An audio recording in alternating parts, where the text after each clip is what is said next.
તો મારે ખબર નથી, પણ જે દીકરી પરણીને હાહરે જાતી હોય એને આમ વિછડા લઈ પોતાના ભાઈને કીધું છે, કોરોડ દિવાળી તારા રાત થપે ભાઈ, તારી આગળ કાંઈ જોતું નથી.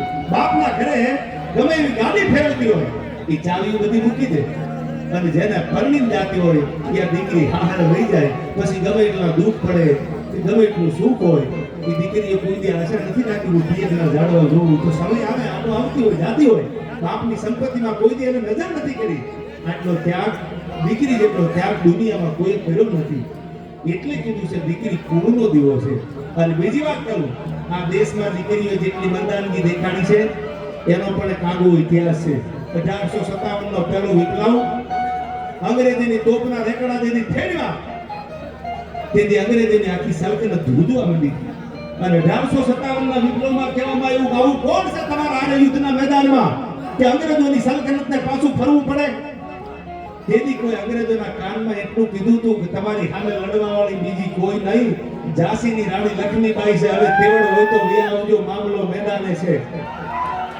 મેં ઝાંસી વાલી રાણી હું, મેં ઝાંસી વાલી રાણી હોવા પડકારા ખાતા.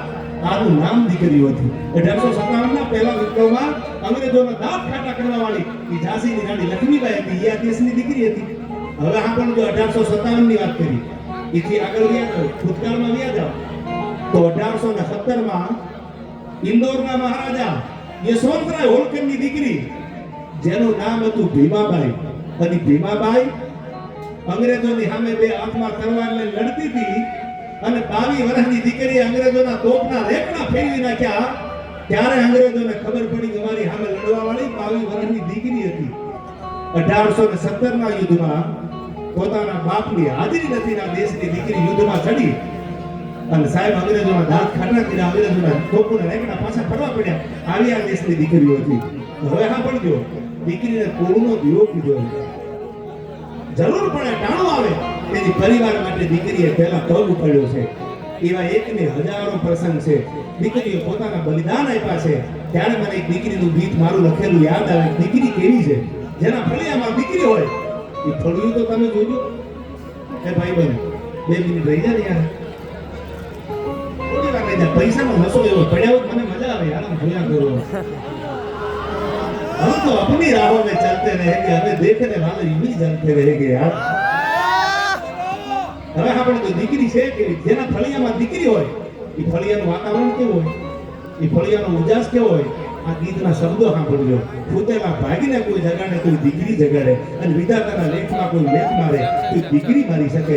જેના ફળિયામાં દીકરી હોય ને એને પૂછી લેજો દીકરી વાળું ફળિયું હોય કેવું. ત્યારે મને કડી યાદ આવી કેવી છે દીકરી. મારું આંગણું એ શોભે છે જેના હેતથી રેલો, એ મારું આંગણું આ શોભે છે જેના હેતથી રેલો, અને જાણે ખીલ્યો કાંઈ તુલસી ક્યારો છોડ જો, જાણે ખીલ્યો મારા ઘરે તુલસી કેરો છોડ જો મોગા, એ મૂલી છે મારી દીકરી રેલો, એ જેની મોગા મૂલી છે મારી લાડલી રેલો. અને હવે આગળ આપણે જો જે ફળિયામાં દીકરીનો જન્મ થાય એ બાપની ભાગની રેખા જો બદલાઈ જાય તો સમજવાનું કે દીકરી એના ભાગને લાવી છે. બાપના હુતેના ભાગ જગાડે તો દીકરી જગાડે છે. 116 દીકરીઓના લગ્ન છે.